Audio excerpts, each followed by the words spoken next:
네, 청년 표심을 잡기 위한 대학 공약, 이 취재 기자 조금 더 살펴보겠습니다. 송상한 기자, 우선 이 리포트 나온 것처럼 이 더불어민주당은 교육 분야에서 대학 관련 공약 먼저 내놨네요. 그렇습니다. 이른바 서울대 10개 만들기 프로젝트인데요. 경희대 김종영 교수가 쓴 같은 이름의 책에서 따온 공약입니다. 서울대 수준의 대학 10개를 만들자는 제안인데 서울대와 거점 국립대 9곳이 대상입니다. 여기서 서울대 수준이라는 기준이 애매할 수 있는데요. 민주당은 학생 1인당 교육비를 근거로 내세웠습니다. 2022년 기준 서울대의 1인당 교육비는 5,800만 원 수준입니다. 지방 거점 국립대의 경우 여기에 절반도 못 미치는 평균 2,200만 원에 그쳤는데요.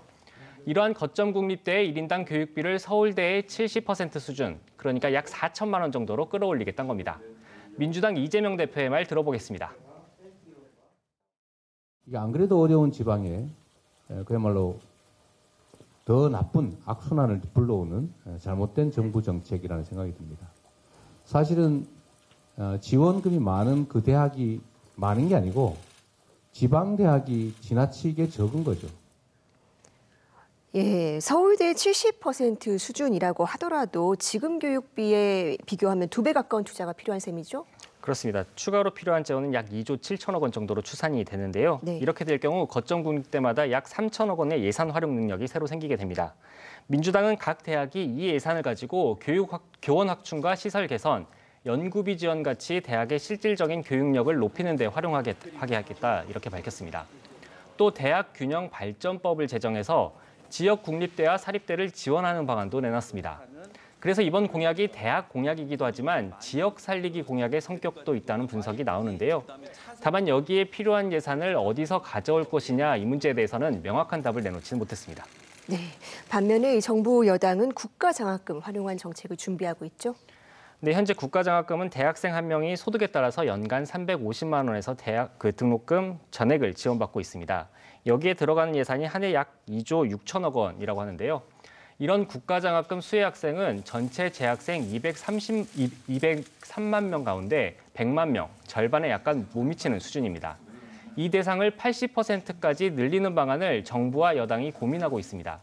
기준은 역시 소득인데 상위 20%를 제외한 모두에게 장학금을 주겠다는 겁니다.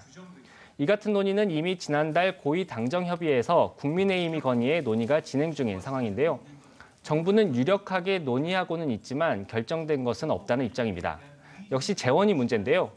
정부 여당의 생각대로 수혜 대상을 늘리면 약 1조 5천억 원에서 3조 원의 추가 예산이 연간 필요합니다. 시도교육청의 교부대는 지방교육재정교부금을 여기에 활용하자는 아이디어도 나오고 있는데요.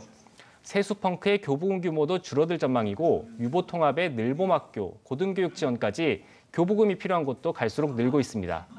무엇보다 법을 개정해야 한다는 점 때문에 당장 정부 여당이 실행하기엔 무리가 있다는 시각이 많습니다. 네, 어제 여당 지도부는 자립준비 청년들을 만났습니다. 어떤 얘기 나왔습니까?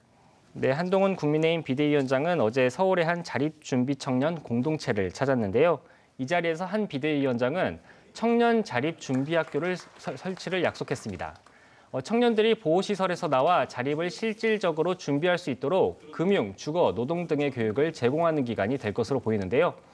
또 자립 청년들을 위한 특별법 제정도 약속했습니다. 한 비대위원장의 발언 들어보겠습니다. 취약한 부분들을 개선하기 위해서는 그 부분만을 전담하는 법률이 만들어지는 것이 큰 하나의 발전의 계기가 되거든요. 청년 자립 지원법을 제정하겠다는 약속을 드립니다. 예, 이 제3지대 역시 과감한 교육 공약을 내놓고 있다는데 어떤 내용들 나왔습니까?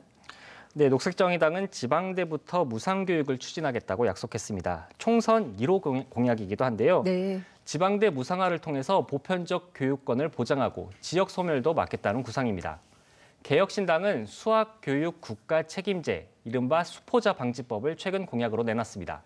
수학 포기자가 대학 포기자가 되고 대학 포기가 취업 포기, 꿈 포기로 이어지는 연쇄작용을 끊겠다는 구상인데요. 학교별로 수학 성취도 평가를 의무화하고 수학 교육에 어려움이 있는 학교와 지역을 특별 관리하는 방식으로 수학에 대한 국가 책임을 강화해야 한다는 주장입니다. 개혁신당은 앞서 지역 명문 공립 기숙학교 확충을 총선 2호 공약으로 내놓기도 했습니다. 네, 총선일이 다가올수록 공약 경쟁도 치열해질 텐데요. 앞으로 나올 교육 공약도 눈여겨봐야겠습니다. 송상은 기자 잘 들었습니다.